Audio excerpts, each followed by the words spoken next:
Hello and welcome to Positively United. I'm still on the road, so unfamiliar surroundings, not my usual backdrop. And apologies if the volume on the video is a little bit poorer today and the video quality is not as good. I'm recording this on my work laptop, so it's not quite as good as what I would normally use. But I just wanted to do a really quick predicted first 11 video for before the game against Bournemouth, and later today, by the time I think I managed to get this video out.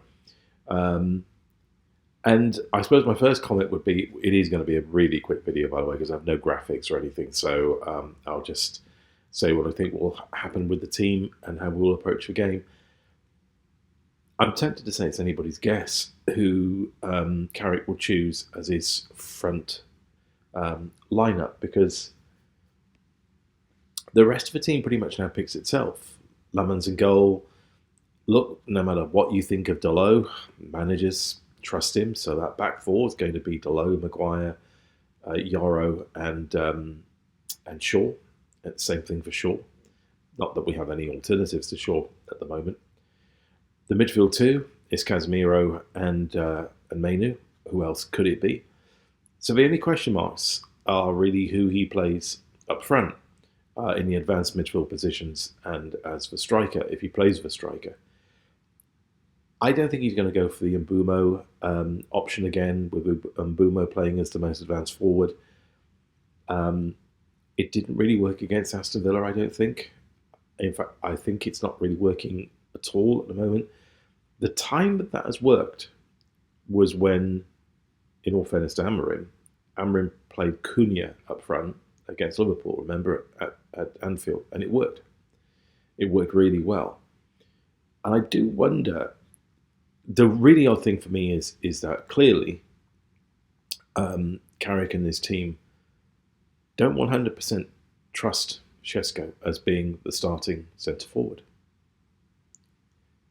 Because if they did, he would be. He'd be starting every single game. He's not. Even when he's in a really good run of form, he finds himself starting on the bench.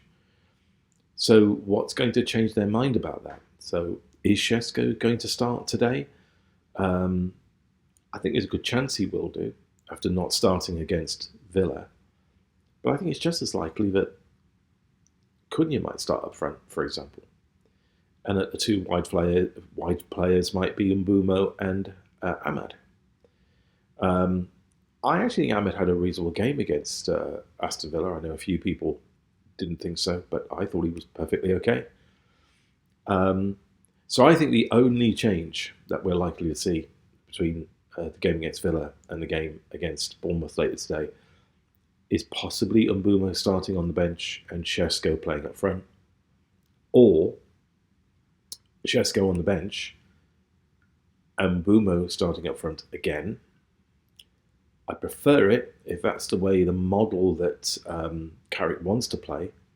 I prefer to see Cunha up front, to be honest with you, as the most advanced forward, and Mbeumo playing as one of the wide players. I guess he would then play wide left, with to leave wide right as Ahmad's position, which is his favoured position.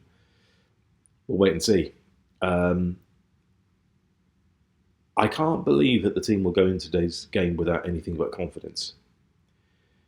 Bournemouth obviously are a really good team who aren't really useful outfits in the Premiership these days. I mean, we were laughing at Wolves, weren't we, a few months ago, and saying they were, one of the worst teams that never graced the Premier League. But look what they've done over the last couple of months, or 3 months even. There isn't an easy game in the Premier League, and the game against Bournemouth will not be an easy game. Prediction: I'd like to come out with a 1-0 or a 2-0. That'd be absolutely great. But as I said, I think the team should go into this with immense confidence.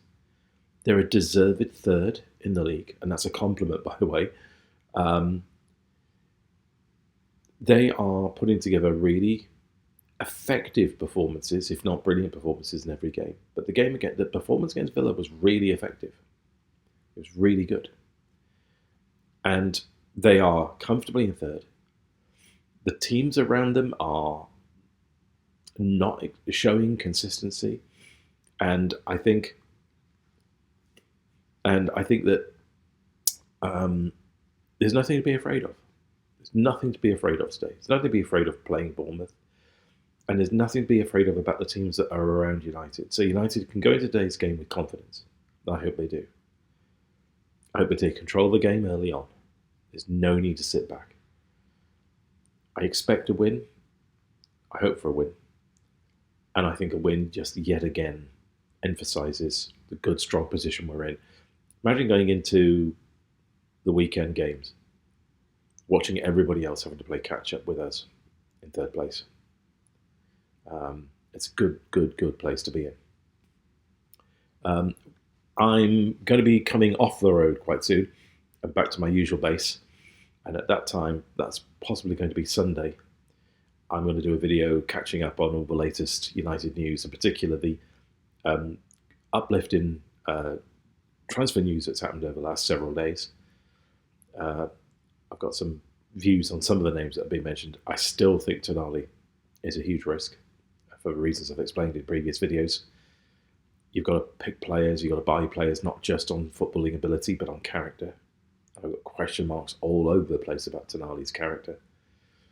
But there are interesting figures in Newcastle, of course, that don't come with that baggage. And we seem to be being more and more linked with them. So it'd be interesting if we were to spend next season with 2 Brunos in our team, not just the one, when it could have looked like we might end up with no Brunos in our team. So that would be interesting. I'll talk more about that on Sunday. I'll put together something for Sunday. Between now and Sunday, it's actually going to be a challenge for me to watch the game live today because of my on-the-road commitments. So I'll try and get to see it, but otherwise I'll do a catch-up and then put up my player ratings and 5 Insights videos as soon as I can. Sorry, excuse me. Might be later. Well, it's definitely not going to be today, I don't think. It's probably going to be Saturday morning. So, yeah, it's been, for me, a quite interesting experience being on the road whilst United play 2 games in a week. It is 2 games in a week, by the way. Hopefully that curse won't hit us again today. But it's been interesting trying to keep things on the road. It's given me lots of ideas about how technically I can do this an awful lot better the next time I'm on the road. But that's why I'm doing the channel now. It's why I started it a little bit earlier than I wanted to. It's so that I can learn this sort of stuff as I go along. If you like the approach that I take on this channel, don't judge it on this video and the last 2 videos. Go back and have a look at my previous videos. Please like this video. Subscribe to the channel if you've got friends who you think would welcome the approach that I take on this channel too, which is to be positive about United and not try to garner viewers and subscribers by being remorselessly negative like some of the other YouTube channels do. Please hit the subscribe button, get your friends to hit the subscribe button. Hit the bell so you know when there's a new video coming along. Follow me on X, the link is in the description. And until we see each other again, which will be the other side of the game against Bournemouth, which hopefully will be another win, remain always positively united.